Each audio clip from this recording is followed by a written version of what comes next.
بسم الله الرحمن الرحيم. الحمد لله نحمده ونستعينه ونستغفره ونؤمن به ونتوكل عليه ونعوذ بالله من شرور أنفسنا ومن سيئات أعمالنا. من يهده الله فلا مضل له ومن يضلله فلا هادي له. ونشهد أن لا إله إلا الله وحده لا شريك له. ونشهد أن سيدنا وحبيبنا وشفيعنا وسندنا ومولانا محمد صلى الله عليه وسلم. أما بعد فأعوذ بالله من الشيطان الرجيم. بسم الله الرحمن الرحيم. واعتصموا بحبل الله جميعا. وقال تعالى: وما أصابكم من مصيبة فبما كسبت أيديكم. وقال النبي صلى الله عليه وسلم: الدين النصيحة، أو كما قال عليه الصلاة والتسلیم. مسلمانوں نہ گھبراؤ، خدا کی شان باقی ہے.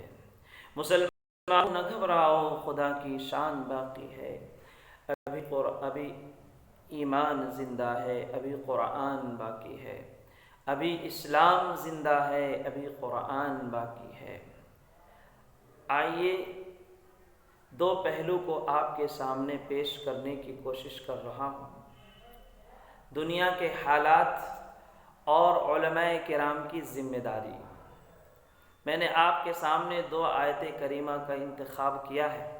اسی دو آیت کے ضمن میں ہماری ذمہ داری کیا ہے اور دنیا پر حالات جو آ رہے ہیں اس کا ہم کیسے مقابلہ کر سکتے ہیں. سب سے پہلی بات یہ ہے کہ ہم نے اپنے نبی کے اسوے کو، طریقے کو، آپ کے راستے سے روگردانی کر لی، جس کے وجہ سے دنیا کے حالات الٹتے ہوئے، دنیا کے حالات پنپتے ہوئے ہم پر اور پوری دنیا پر شکار کر رہے ہیں. گویا کہ ہم رسول اکرم صلی اللہ علیہ وسلم کی سنت سے، ان کی دعاؤں سے، ان کے طریقے سے بالکل دور ہوئے ہیں. اس لیے ہم پر حالات آ رہے ہیں. مثال کے طور پر اگر ہم پر گھریلو حالات آ رہے ہیں، یا ہم پر سفر کے دوران حالات آ رہے ہیں، یا ہمارے بزنس پر حالات آ رہے ہیں، یا ہماری زندگی وائف کے ساتھ یا خوشگوار زندگی نہیں ہے، ایسے موقع پر اگر حالات آ رہے ہیں تو ہمیں نگاہ کرنی چاہیے کہ ہم سے کون سی سنت مفقود ہو رہی ہے. اگر ہم گھر میں داخل ہو رہے ہیں اور گھر میں حالات ہیں تو نبی اکرم صلی اللہ علیہ وسلم نے جو طریقہ ہمیں سکھلایا ہے کہ جب گھر میں داخل ہو السلام علیکم ورحمۃ اللہ کہہ کر گھر میں داخل ہونا چاہیے. گھر میں داخل ہو تو 3 مرتبہ من میں قل هو اللہ احد یعنی سورہ اخلاص پڑھ لینا چاہیے. نبی اکرم صلی اللہ علیہ وسلم نے فرمایا جو گھر میں سلام کر کے داخل ہوتا ہے گویا کہ وہ سلامتی کا میسج دیتا ہے، اور جو سورہ اخلاص کو 3 مرتبہ پڑھ لیتا ہے نبی جی فرماتے ہیں ان کے گھر سے اللہ تبارک و تعالی فاقہ اور تنگ دستی کو دور فرما دیتے ہیں. تو یہ حالات کا ازالہ، گھر میں حالات آئے ہیں اس کا ازالہ، اسے دور کرنے کا نسخہ اور طریقہ ہمارے اور آپ کے سردار کالی کملی والے محمد عربی صلی اللہ علیہ وسلم نے بیان فرمایا. دوسری بات، ہم جب سفر میں جا رہے ہیں اور سفر میں حالات آ گیا تو کیوں آیا؟ ہم نے نبی کے طریقے کو چھوڑا ہے.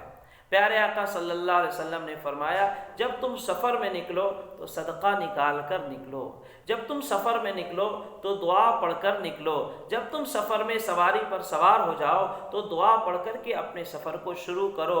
ان تمام طریقہ کار جو نبی اکرم صلی اللہ علیہ وسلم سے ثابت ہے، ہم اس طریقے کو فالو کریں گے، ہم اس طریقے کو اختیار کریں گے تو دنیا کے جو حالات ہمارے اور آپ کے سامنے موجود ہے اس سے ہم اور آپ بچ سکتے ہیں۔ یہ نبی کا طریقہ ہے، یہ نبی نے ہمیں اور آپ کو سکھلایا ہے، یہ نبی نے ہمیں اور آپ کو تعلیمات دی ہے۔ اسی کو اللہ تبارک و تعالی نے قرآن پاک میں فرمایا وَمَا أَصَابَكُم مِّن مُّصِيبَةٍ فَبِمَا كَسَبَتْ أَيْدِيكُمْ وَيَعْفُو عَن كَثِيرٍ، کہ جو کچھ بھی پریشانی اور تکالیف تمہیں پہنچ رہی ہے یہ تمام چیز تمہارے کیے کی وجہ سے ہے، اور سب سے بڑی وجہ ہے کہ ہم نے سنت کے طریقے کو، ہم نے نبی کے طریقے کو، ہم نے نبی کے عمل کو چھوڑ رکھا ہے، جس کی وجہ سے ہم پر حالات منڈلاتے رہتے ہیں، ہم حالات کے شکار ہو جاتے ہیں۔ اسی وجہ سے مناسب یہ سمجھا کہ دنیا کے حالات اور علماء کرام کی ذمہ داریاں کیا ہے، اس پر کچھ آپ کے سامنے معروضات پیش کی جائے۔ اسی کے تئیں سب سے بڑی چیز جو ہم سے اور آپ سے مفقود ہو رہی ہے وہ نبی اکرم صلی اللہ علیہ وسلم کا طریقہ کار ہے۔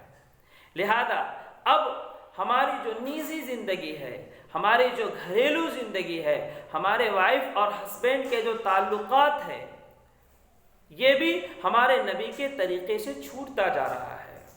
ہمارے نبی اکرم صلی اللہ علیہ وسلم نے اپنی ازواج مطہرات کے ساتھ رہ کر ہمیں یہ طریقہ سکھایا ہے کہ ہمیں اپنے بیویوں سے محبت کیسے پیدا ہو، ہمیں اپنے بیویوں کے ساتھ کس طریقے سے والہانہ تعلق ہو، ان کی دل شکنی نہ ہو، ان کے دل کو جیتتے ہوئے اپنی زندگی کو گزاریں۔